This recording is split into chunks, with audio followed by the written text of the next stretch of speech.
योगी सरकार ने रक्षाबंधन पर्व से पहले महिला शक्ति को दिया बड़ा तोहफा। 50,000 बेटियों को अक्टूबर-नवंबर में स्कूटी, 60 जोड़ महिलाओं को मुफ्त बस यात्रा का योगी सरकार ने दिया तोहफा। लखनऊ, रक्षाबंधन से पहले मुख्यमंत्री योगी आदित्यनाथ ने प्रदेश की महिलाओं और बेटियों के लिए कई महत्वपूर्ण घोषणाएं करते हुए उन्हें सुरक्षा, सम्मान, स्वावलंबन और नेतृत्व से जोड़ने का संदेश दिया। इंदिरा गांधी प्रतिष्ठान में आयोजित कार्यक्रम में मुख्यमंत्री ने लोकमाता अहिल्याबाई मातृशक्ति यात्रा योजना का शुभारंभ किया। इस दौरान उन्होंने घोषणा की कि स्नातक स्तर पर अध्ययनरत 50,000 बेटियों को अक्टूबर-नवंबर में स्कूटी वितरित की जाएगी, जबकि 60 वर्ष और उससे अधिक उम्र की महिलाओं को परिवहन निगम की बसों में निःशुल्क यात्रा की सुविधा मिलेगी। मुख्यमंत्री ने कहा कि प्रदेश सरकार महिला सशक्तिकरण को केवल योजनाओं और घोषणाओं तक सीमित नहीं रखना चाहती, बल्कि महिलाओं को आर्थिक रूप से आत्मनिर्भर बनाने के साथ साथ उन्हें निर्णय प्रक्रिया और नेतृत्व में भी आगे लाने के लिए लगातार काम कर रही है। उन्होंने कहा कि सरकार का लक्ष्य प्रदेश की बेटियों और महिलाओं को ऐसा वातावरण उपलब्ध कराना है जहां वे सुरक्षित, सम्मानित और आत्मनिर्भर होकर आगे बढ़ सकें। मुख्यमंत्री ने कहा कि वर्ष 2017 में प्रदेश में महिला कार्यबल की भागीदारी करीब 12% थी, जो अब बढ़कर 36% हो गई है। सरकार इसे बढ़ाकर 50% तक ले जाने के लक्ष्य के साथ काम कर रही है। उन्होंने कहा कि महिलाओं की आर्थिक भागीदारी बढ़ने से परिवार के साथ साथ प्रदेश की अर्थव्यवस्था भी मजबूत होगी। उन्होंने महिला सुरक्षा के लिए किए गए प्रयासों का उल्लेख करते हुए कहा कि मिशन शक्ति केंद्र, AI आधारित सेफ सिटी नेटवर्क, 1090, 112, महिला हेल्प डेस्क और महिला बीट सिस्टम के माध्यम से सुरक्षा व्यवस्था को और प्रभावी बनाया गया है। महिला पुलिसकर्मियों की संख्या में बड़ा इजाफा।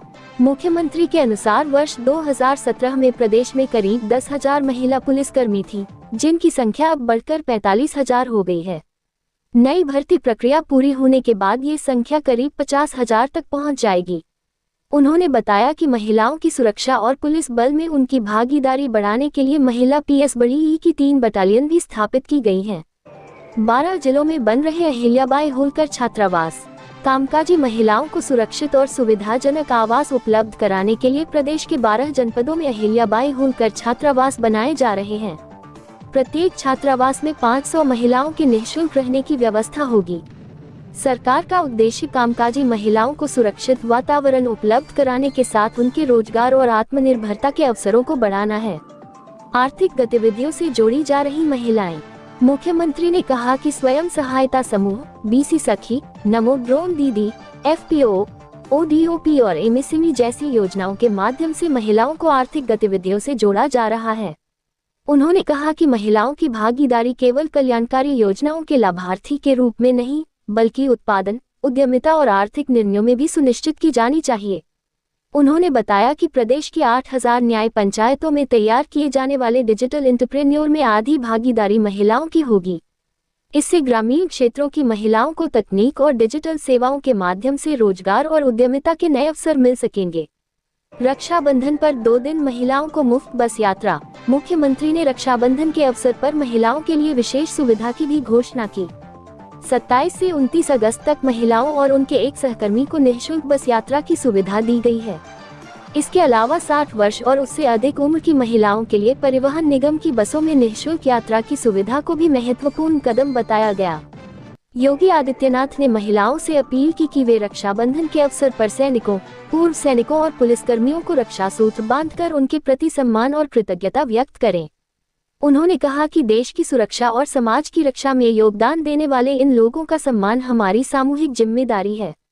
कार्यक्रम में परिवहन मंत्री दयाशंकर सिंह, महापौर सुषमा खरक्वाल, राज्यसभा सांसद बृजलाल समेत बड़ी संख्या में जनप्रतिनिधि, अधिकारी और अन्य गणमान्य लोग मौजूद रहे। मुख्यमंत्री की घोषणाओं को प्रदेश की महिलाओं और बेटियों के लिए शिक्षा, सुरक्षा, गतिशीलता और आर्थिक आत्मनिर्भरता के क्षेत्र में महत्वपूर्ण पहल के रूप में देखा जा रहा है।